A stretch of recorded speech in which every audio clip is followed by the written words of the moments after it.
Et bonjour à tous, c'est un plaisir de vous retrouver. Il semblerait de plus en plus nombreux et ben écoutez, ça, c'est ce qui m'oblige un peu à faire cette vidéo. Enfin, quand je dis ça m'oblige, c'est avec un parler d'un autre temps évidemment. Je me sens pas obligé, c'est plutôt un plaisir de constater que vous êtes nombreux à, si vous avez fait la démarche de vous abonner, là je parle aux gens qui sont sur YouTube évidemment, de vous abonner sur la chaîne YouTube. C'est que peut-être vous avez été sensibilisé à mon discours. Moi, vous avez bien vu que je suis proche de la nature et tout ça. Donc, c'est devant ces magnifiques pieds de vigne qu'on se retrouve avec des pieds de vigne qui vont donner à fond la caisse. C'est la première année que je vais avoir autant de raisins. Je sais pas combien là. Il y a des grappes, il y en a de partout. Donc, ça me fait plaisir. Le dieu du vin a été généreux.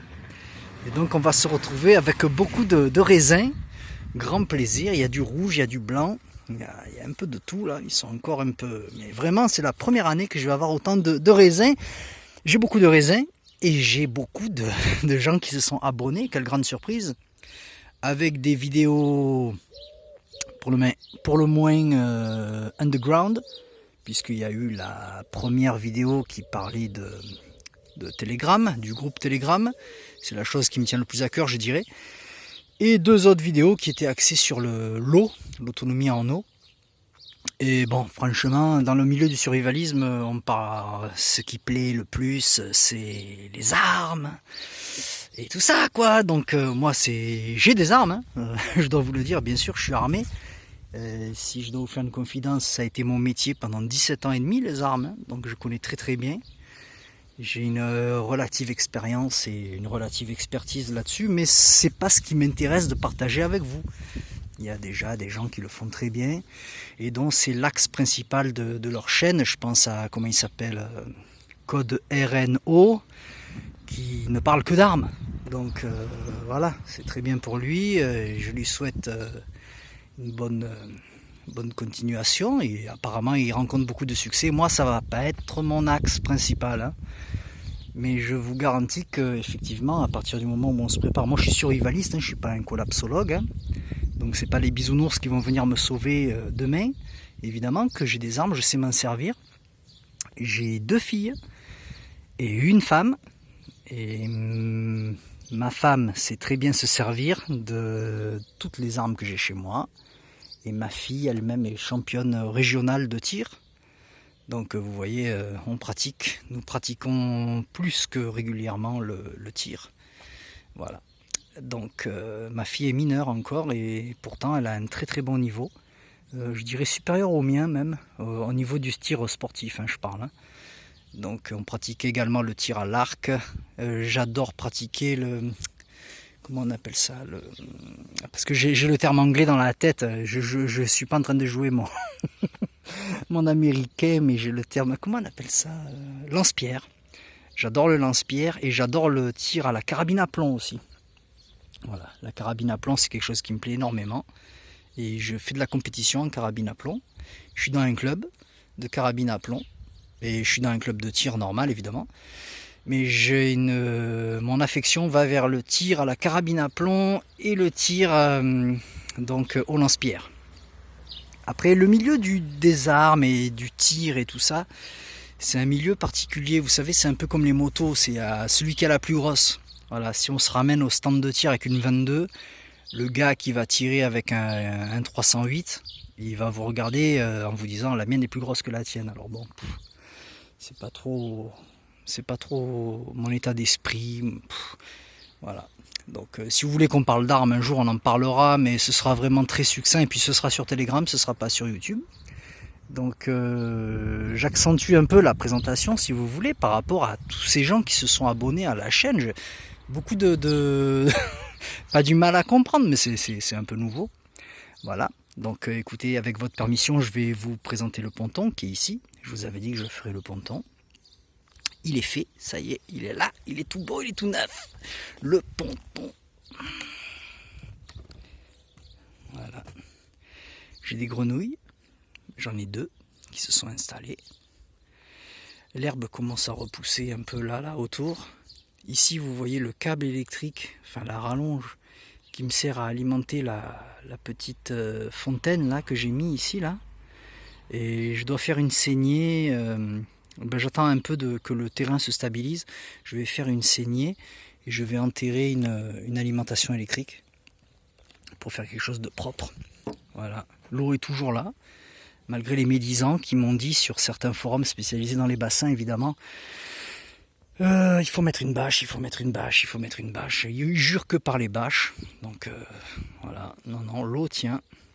Ça a baissé un petit peu dû à l'évaporation, mais l'eau tient parfaitement. Vous pouvez constater que j'ai mis des nénuphars ici, 4 qualités différentes.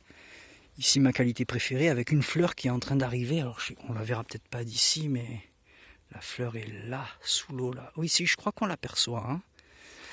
C'est un colonel Welsh. C'est mon nénuphar préféré. Une belle fleur jaune, énorme. Là-bas, on a, je crois que ça s'appelle un attraction. C'est une fleur rouge. Et là, c'est des nénuphars communs que j'ai récupérés dans l'étang communal ici de ma commune. L'étang communal de la commune, évidemment. Voilà. Donc, toujours la préparation. Là, je vais entrer dans ma période de vacances.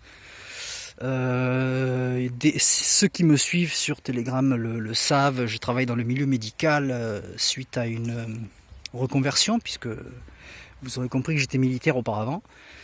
Donc suite à une reconversion, je travaille maintenant dans le milieu médical et on va dire paramédical, médico-social, voilà, médico-social, ce qui fait que j'ai de très grandes vacances l'été.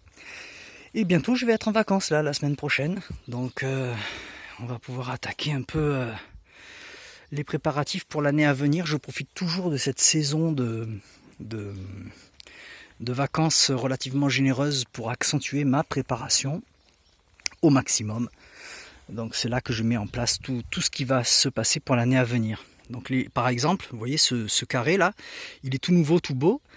C'est la première fois qu'il est cultivé. Vous pouvez voir ici des haricots à différents stades d'évolution. Ici des carottes, des tomates. Mais les tomates, on a des problèmes avec les tomates. Hein. Ça, c'est des pieds qui ont poussé tout seuls. Hein. Des pieds sauvages, on pourrait dire. Ici des betteraves. J'ai de la chance cette année d'avoir des betteraves. Je pense que la marier pour quelque chose, parce qu'ils ont dû malgré que les feuilles, on peut le constater, les feuilles des betteraves ont été attaquées. C'est des betteraves d'Égypte. Hein. Malgré que les feuilles des betteraves ont été attaquées, c'est la toute première année en quasiment, je pourrais dire, je dirais 10 ans, que j'ai des betteraves à ce stade-là d'évolution. Et je pense que la marier pour quelque chose, parce que ça m'a attiré beaucoup de chauves-souris, de grenouilles, de libellules, et tout ça, ça me bouffe justement les mouches qui s'attaquent aux betteraves. Donc comme je vous disais, différents stades d'évolution de haricots, 15 jours à chaque fois, pour chaque rang. Et pour la première fois hier, on a mangé des haricots du jardin, et on s'est régalé absolument. Les petits pois qui ont du mal à part ceci. Donc je vous dis, ici c'est un coin tout nouveau que j'avais préparé l'an passé pendant mes fameuses vacances. Durant l'été, j'ai un mois, j'ai 5 semaines de vacances durant l'été et j'en profite toujours pour mettre en place différents secteurs de culture ou alors différentes, comment je pourrais dire, différentes stratégies. Voilà, donc ça peut être soit les petits pois ici, voilà, hein, ça commence. Différentes stratégies. Là, ça va être cette année. Ça a été déjà, j'ai commencé par la mise en place des gouttières sur. Je vous avais parlé de cette fameuse piscine que j'ai récupérée. Ça y est, elle est pleine. Hein, elle est pleine, 14 000 litres d'eau ici. Regardez-moi ça. De la belle eau qui commence elle-même à être colonisée par des petits habitants qui me mangent donc les moustiques, les larves de moustiques. Donc j'ai pas de larves de moustiques ici. Voilà, 14 000 litres à portée de main pour arroser mon jardin. Ça tombe bien, il commence à faire beau.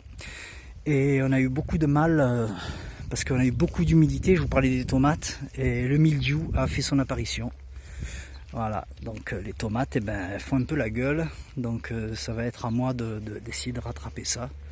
Ici, vous voyez là d'autres coins de culture. Ici, pommes de terre. Là, c'est les courgettes, les framboises, les groseilles, les mûres. On a eu beaucoup de groseilles cette année. Voici une plante excessivement importante dans la préparation. Je pourrais peut-être y revenir. J'en ai plusieurs pieds, mais celui-ci, c'est parce que je suis devant. C'est du riz. Alors ça, c'est une plante très importante à ne pas négliger, j'en reparlerai. Ici on a des petits artichauts très tardifs qui viennent d'arriver là, donc vraiment ça donne, on est content. On est fort content, mon Dieu. Ouais, donc je fais un peu cette vidéo déjà pour remercier les personnes qui ont prouvé leur intérêt sur la chaîne et pour aussi vous montrer un petit peu ce que je continue à faire. Hein. J'ai beaucoup de sujets à aborder avec vous, énormément de sujets à aborder avec vous, parce que j'aimerais rentrer dans des détails qui ne sont pas abordés en temps normal. Et pourtant, je manque de temps. Et je manque de temps pour une vraie raison, c'est que je travaille, je me prépare véritablement. Vous voyez, regardez-moi ça là. Attendez, j'essaye de voir. Hop, ici. Et j'en ai une qui est absolument magnifique. Elle est où? Elle est là. Comment ça arrivé là? Regardez-moi ça. Je vais essayer de mettre ma main là pour que... Enfin, quoi qu'on voit pas parce que il y a trop de distance, mais... Je vais me mettre bien devant, vous allez voir. Voilà, elle est belle, hein? Ah oui, tu es jolie, toi, tu vas être croqué. Il y en a d'autres ici, il y en a partout, Elles sont cachées, elles sont partout. Si vous connaissez les feuilles un peu des curcubitacées, vous voyez, ça c'est des courgettes. Là, c'est de la courge. Il y en a partout, là. Quand on regarde, ça pousse dans tous les sens. Et je relève 6 kilos de courgettes par jour, sur tous les différents spots que j'ai. Vous voyez encore ici des betteraves, des haricots aussi. Parce que j'ai des idées de vidéos. Je vais vous faire part un peu des idées de vidéos que j'ai. Idées de vidéos sur l'abattage et le plumage de la volaille. Puisque moi je mange mes poules. Hein. Alors il y en a certaines que je ne vais pas manger. Comme vous voyez la petite blanche qui est là. Je ne sais pas si on la voit. Tiens. Ça c'est ma poupoule à moi ça. Elle est docile comme un chat. Et je l'adore. C'est ma petite poule. Évidemment que je vais pas la manger, cette petite blanche, elle est trop mignonne.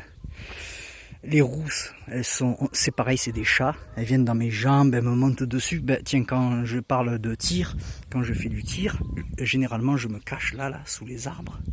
Je mets le silencieux, donc il n'y a pas de bruit, et je me place ici, des cibles ici ou là, pour tirer. Et ça m'arrive que j'ouvre en fait le petit portaillon. Elle me monte sur le dos, des fois j'ai 3 poules sur le dos avec la carabine dans la main. Alors bon, c'est toujours les petites poules rousses là qui sont toutes mignonnes. Je peux pas les manger, vous comprenez bien. Donc, mais je compte quand même éventuellement faire une vidéo donc sur le plumage et l'abattage de volailles. Vidéo aussi sur une chose qui est importante et qui est souvent négligée, les bocaux. Parce que vous avez vu que j'ai des haricots de partout, j'ai beaucoup de fruits, de légumes et je fonctionne beaucoup avec les bocaux. Je fais des recettes. Alors je vais pas faire des vidéos de recettes non plus. Je suis pas comment elle s'appelle, Maïté. Mais pour la base des mises en bocaux en toute sécurité évidemment. Puisque moi j'ai des bocaux qui ont jusqu'à 4-5 ans et que je consomme. Donc les bocaux c'est important. C'est plus important que le congélateur. Hein. Et éventuellement, je sais pas, pareil sur le traitement de l'eau, le traitement local de l'eau, il y a mon domaine de prédilection, c'est beaucoup la finance. Alors c'est pas la finance avec le bitcoin et tout ça, hein. Non, c'est les placements sur les terrains. Je vous avais parlé de différents placements que j'ai fait en forêt, j'appelle ça des placements verts et des placements bleus, c'est-à-dire acheter de la forêt et de l'eau. Donc le vert, c'est la forêt. Et le bleu, c'est l'eau, évidemment, puisque ça va être l'or du futur, à mon point de vue. Ce ne sera pas le bitcoin. Les bitcoins, ça ne se mange pas.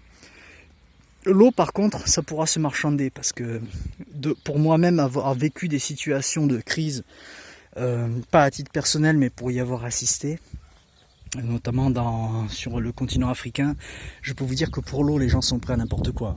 À n'importe quoi. Donc l'eau, si on venait à être sous tension ou quoi que ce soit, ce sera très important. Et moi je parie beaucoup là-dessus. Voilà, sur une forme de souveraineté de l'eau. C'est ce que je vous avais expliqué la dernière fois, qu'ici il y a beaucoup d'étangs, mais il y a aussi beaucoup de fusils. Et le jour où les gens vont avoir besoin d'eau, ça risque d'être compliqué. Voilà. Donc j'ai des idées de vidéos, j'en ai plein. Le problème c'est que j'ai pas le temps. Moi YouTube c'est pas mon métier. Il y a des gens qui font des lives toutes les semaines et tout ça parce qu'ils ont le temps. Moi, je suis tellement dans la préparation au quotidien quasiment. C'est comme, je dirais pas une religion, mais c'est une philosophie, un art de vivre. tous les jours je me prépare à demain. Et j'ai toujours ce petit, comment je pourrais vous dire, cette forme de motivation, un peu comme ce flip qui me prend, qui me dit non, c'est pas possible, je peux pas, ah non, pas aujourd'hui. Et je remets à demain toujours mon temps libre pour toujours me préparer. Vous voyez, les tomates ont souffert du manque de lumière. Vous voyez, regardez comme ils sont rachitiques. C'est pas du beau pied de tomate, quoi, bien puissant. Pourtant, regardez, j'ai des belles. Elles sont en préparation, elles sont magnifiques. Hein. Voilà, ça c'est de la cœur de bœuf, hein, vous l'aurez reconnu. Là, j'ai de la tigrée, là. Voilà, ici. Non, j'ai de tout, mais je sais pas. Il y a eu un manque de luminosité. Il y a un manque de lumière, un manque de vitamines pour elles. Et on a de la misère. Et puis il y a eu du mildiou aussi qui a fait son apparition. Il y a eu trop d'humidité ambiante, en fait. Voilà. Trop d'humidité ambiante, c'est qu'il y a... Cette année, elle est bizarre. Elle est bizarre cette année. Au niveau des tomates seulement. Uniquement au niveau des tomates. Parce que tout le reste, c'est mon Dieu, c'est l'abondance. Hein. C'est l'abondance au niveau de tout le reste. Hein. Voilà, les fraises, on en a mangé des tonnes. Ah oui, ça c'est des tomates qui poussent dehors, mais les tomates dehors, ça donne pas. Hein. Voilà, vous voyez, les pieds sont rachitiques. C'est des petites tomates qui ont poussé toutes seules. Ici, des échalotes. Échalotes, ail. Ici un poireau là que je laisse monter en fleurs pour récupérer les graines là, ce poireau. Voilà. Il y a du monde, hein. Il y a du monde là-dessus. Oh là là, tant mieux qu'ils profitent, ça fait plaisir. Et puis ce bassin, bien sûr, toujours. Voilà. J'aimerais aussi vous parler du système des caravanes et de la communauté. Alors moi, les gens du voyage, j'aime pas trop ça. Moi, je parle de manouches. Les manouches que je connais, une communauté que je connais très bien. Je suis pas manouche moi-même, mais c'est une communauté que je connais excessivement bien parce que mon meilleur copain, mon meilleur ami, c'est un manouche. Donc, vous voyez, pour un ancien de la Bleue, ça fait bizarre, mais mon meilleur pote, c'est un manouche. Donc, ça m'a beaucoup aidé. Tant au niveau de la, on va dire peut-être pas de la survie, mais de la débrouille, de la démerde, voilà. Donc écoutez, c'est sur ces mots que je vais vous laisser. Je vous remercie encore une fois de tout l'intérêt que vous portez à la chaîne YouTube, mais également du canal, oh regardez, elle est là ma grenouille, ah c'est sauvé, de Telegram. Et je pense à vous, hein, je vais faire des vidéos concrètes, je vais écrire des trucs sérieux et tout, je vais faire des vraies vidéos qui tiennent la route et tout, mais le temps me manque. Vous vous rendez compte, il faut que je tonne la moitié du terrain. Avec ça, j'ai même pas un tracteur, moi. J'ai beaucoup de travail. Et dès que j'aurai 5 minutes, je vous ferai une petite vidéo sympathique et tout ça. En plus, j'ai tout le matériel pour faire des bonnes vidéos. J'ai la maîtrise des logiciels de montage et tout ça, donc je pourrais vraiment vous faire des trucs sympathiques, mais c'est vrai que c'est le temps qui me manque, voilà, c'est le temps. Donc écoutez, là je vais raccrocher, vous voyez, je vais aller faire à manger, et je vais manger, et après je vais reprendre la tonte, parce que ça va être l'heure de tondre, voilà, puisqu'entre midi et 2, on n'a pas le droit de tondre dans ma commune. Donc voilà, vous imaginez bien que je n'arrête pas, et en plus je travaille de nuit. Pour les petits curieux qui se posent des questions, j'ai été militaire donc pendant 17 ans et demi, donc j'ai pris ma retraite. Ensuite j'ai fait une reconversion professionnelle et maintenant je travaille dans un service de psychiatrie infantile. Donc je travaille auprès d'enfants qui ont des problèmes psychopsychiatriques, quoi. C'est ce qu'on appelle le médico-social, hein, parce qu'il y a aussi des handicaps sociaux, voilà, qui mène à l'handicap mental, malheureusement. Donc tout ce qui est un peu la psychiatrie, tout ça, ça me connaît également, et donc je suis très sensibilisé à tout ça, et c'est une expertise également qui est à exploiter dans le survivalisme. Voilà les amis, je vous quitte sur ces mots, je vous remercie encore une fois, je vous assure que je vais me rapprocher de vous via les vidéos, parce que j'ai remarqué qu'il y avait deux publics, hein, le public YouTube et le public Telegram. Sur Telegram, il n'y a pas beaucoup de monde qui est actif, c'est ce que je regrette, un peu plus sur YouTube, et j'ai reçu beaucoup de messages privés, ça m'a étonné, des gens qui veulent discuter, mais pas de manière, comment je pourrais dire, pas en plein jour, quoi, plus dans les messages privés, tout ça, mais je vais me permettre de leur répondre via comment on appelle, des vidéos. pourquoi pas, puisque c'est des gens qui sont ni sur Telegram et qui sont sur YouTube, mais de façon, on va dire, plus que discrète. Donc voilà, ce sera un plaisir. Écoutez, je vous laisse sur ces mots, je vous dis à bientôt, prenez soin de vous, préparez-vous. Voici la petite grenouille, elle est là. Hop, elle est retournée sous l'eau, il y en a deux, bientôt il y en aura plusieurs, ça va être le concert bientôt. Je vous remercie et je vous dis à bientôt, salut!